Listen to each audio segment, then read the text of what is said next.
Hey guys, what's up? There will be no intro to this video. I am super upset right now. So anyways, just wanted to say just to let you guys know, this is exactly what happened. So, I literally just recorded two episodes to of Golden Kamuy. Like the two episodes that I was watching with Golden Kamuy or that I was supposed to watch. But my file got corrupted essentially. It's so stupid too. I was recording it.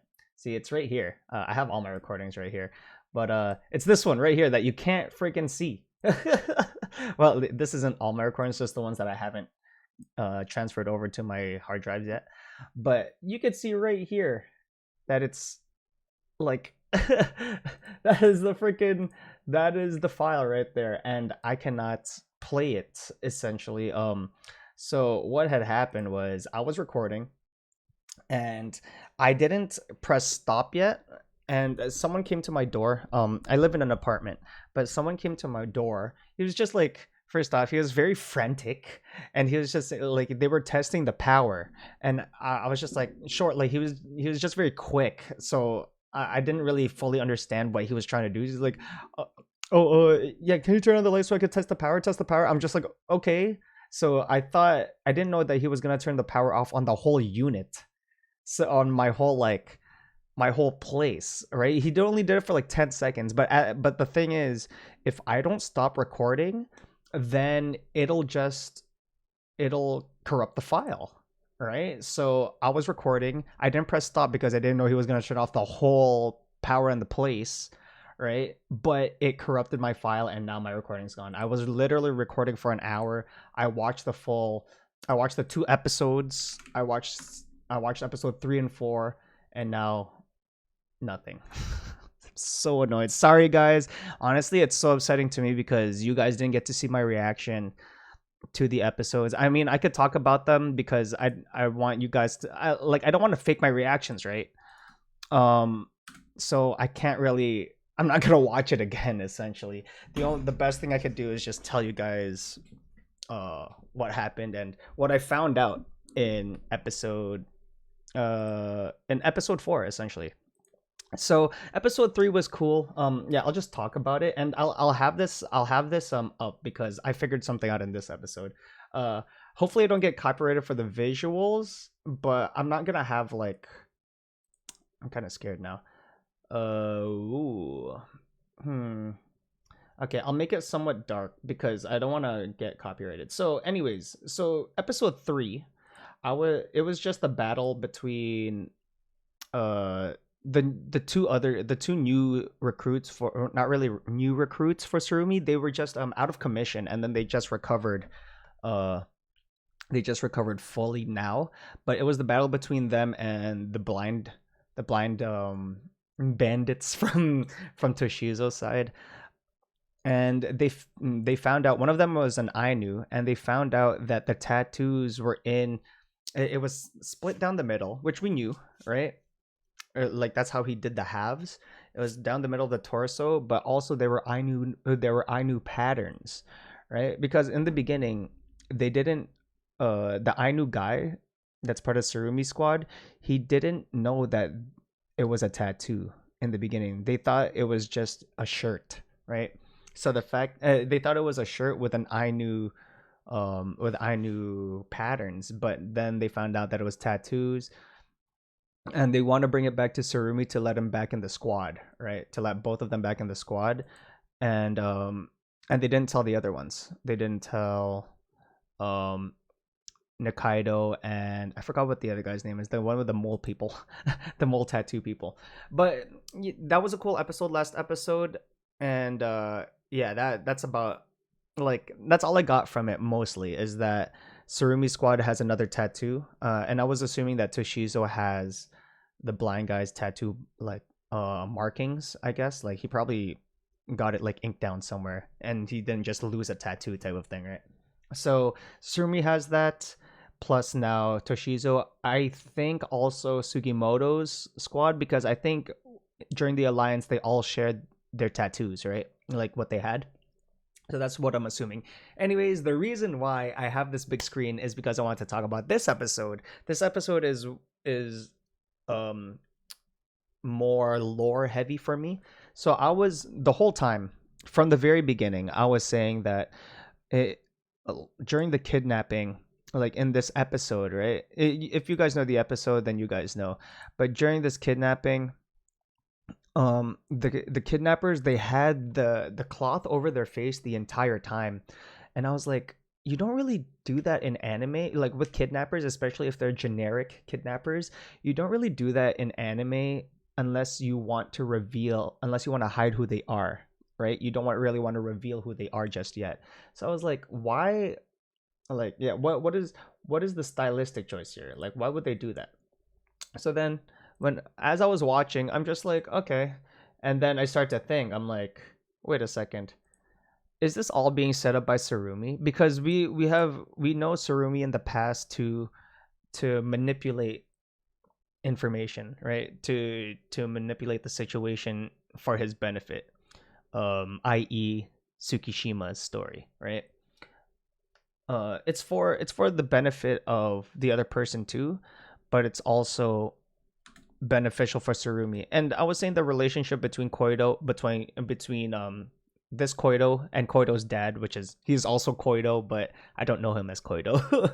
But yes, uh between him and his dad is that his dad really cares for his son, and he's always trying to walk in the footsteps of his brother, right? He's always trying to be as good as his brother, but his I feel like his dad doesn't want him to think that way, right?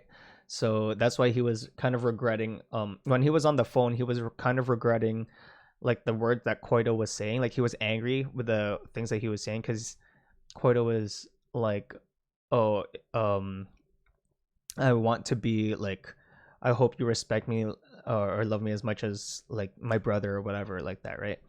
But anyways, that's not the main point of this episode that I found most interesting, because it was the food stuff, right? And that kind of started to turn the cogs. And the whole chase was hilarious, guys. Man, I'm so mad, man. This I feel like this episode was one of like was like a good reaction that I had to this episode, and I'm just so mad. Like the why did the like the reason why I'm mad most of all is because the guy that came to check the power, he was so frantic, right?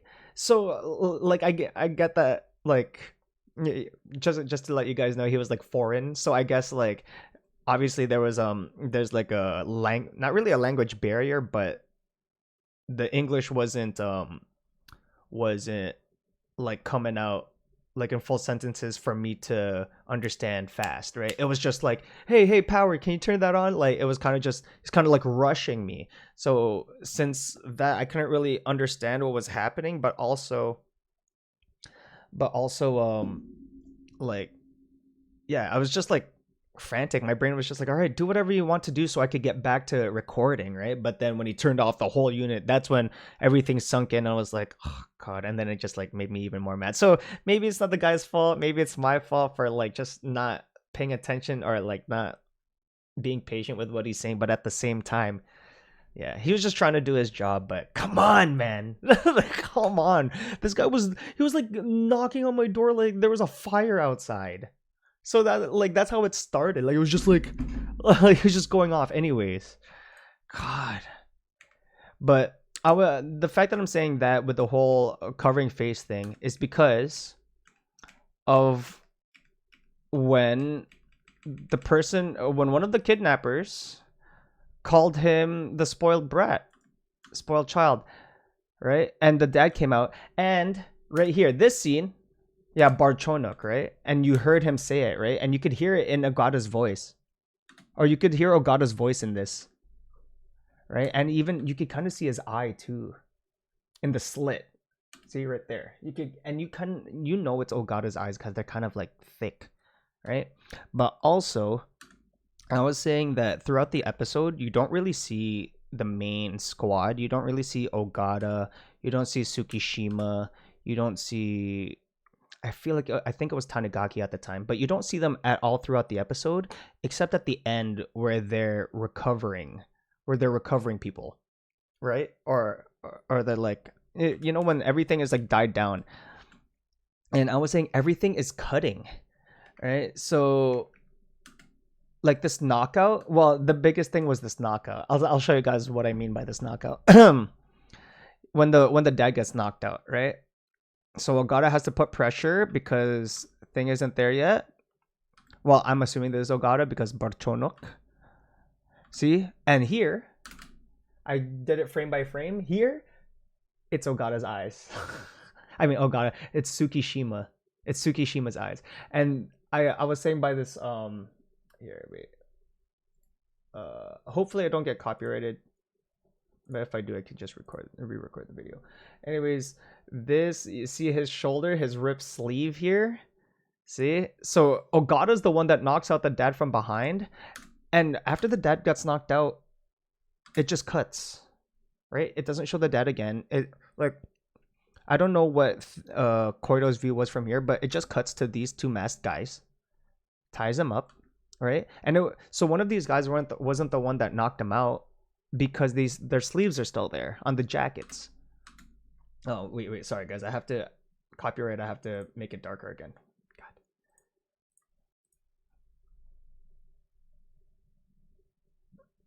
See, and then you just hear gunshots, but you don't see it fully. Like, you don't see them shooting the kidnappers, right? You just see it from behind the door, or you hear it from behind the door.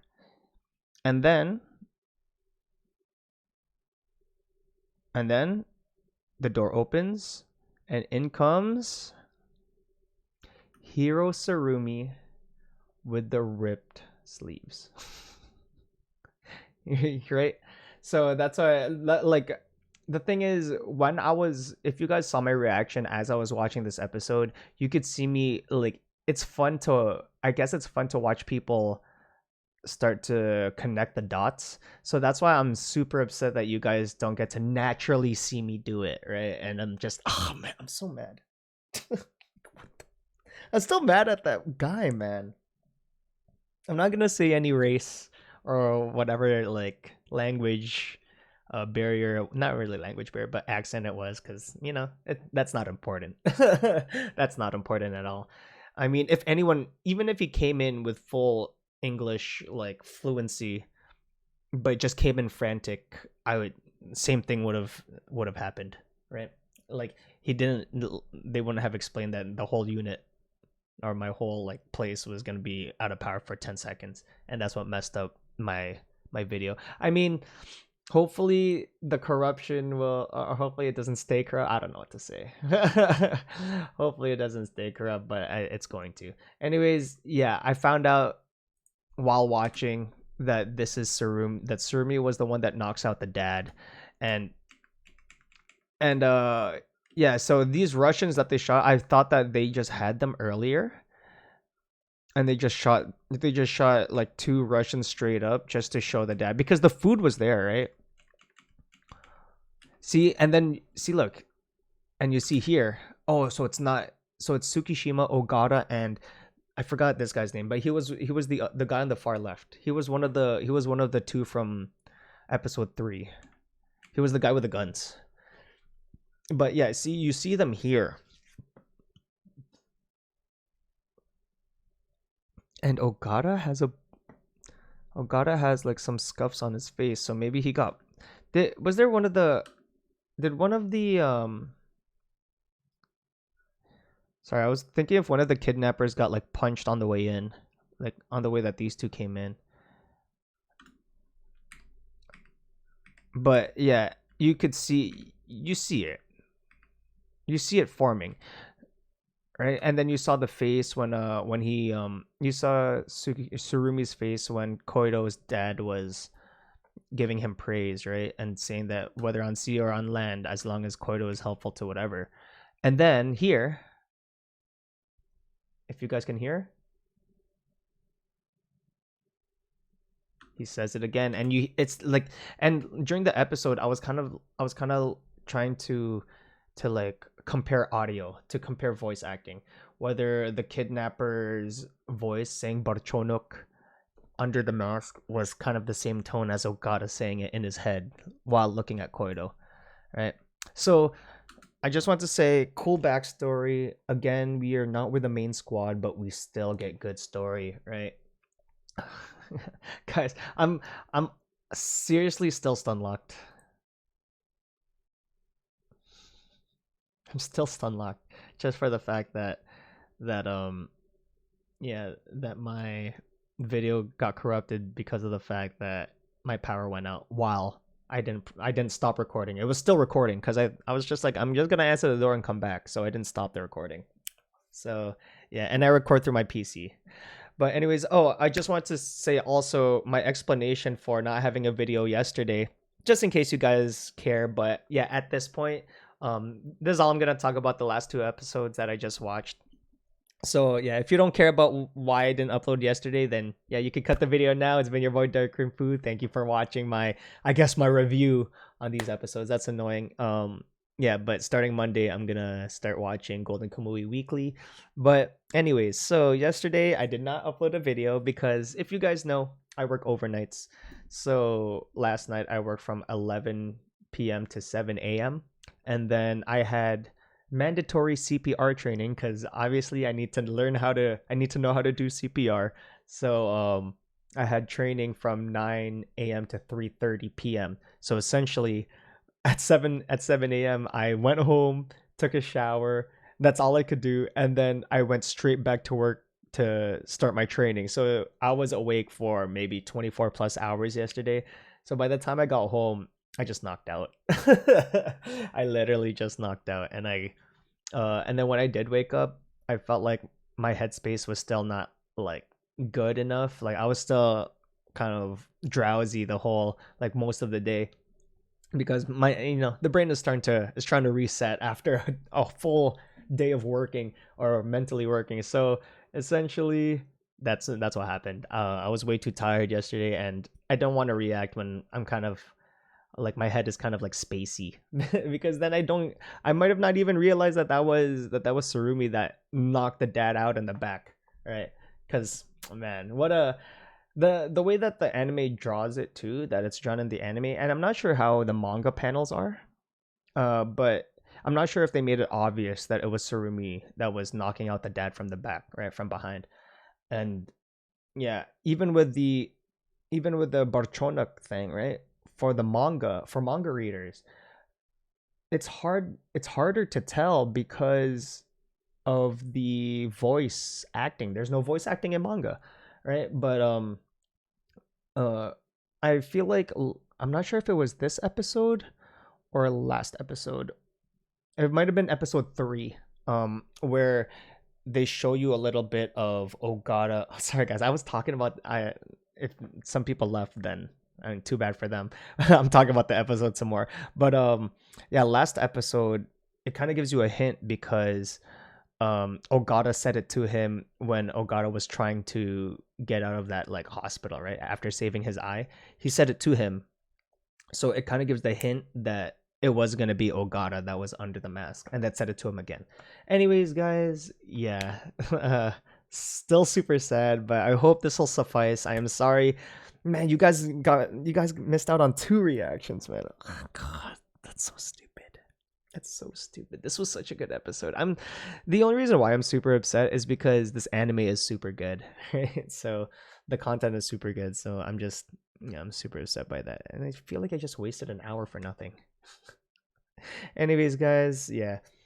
This is the end of the reaction. If you like this reaction, don't forget to like, comment, subscribe if you're new. Really help our community grow, and hit that notification bell button so you're notified whenever I upload. If you guys could tell from my voice, I am so demoralized right now. Anyways, I have a lot of other anime to react to. I have to make up for the Eminence in Shadow because I was supposed to upload that yesterday, and I also have to upload Madoka Magica today. So yeah, that's what I'll be doing. Hopefully, this 20-minute explanation of what I thought about these 2 episodes is good enough for you guys, or at least will help fulfill that a little bit. I'm so sorry again. I'm gonna reply to your comments, guys, but I'm going to react to the animes that I'm missing out on first, and then I'm going to reply to you guys in the comments. Anyways, it's been your boy Dark Cream Poo, and I'm out this bitch. Later.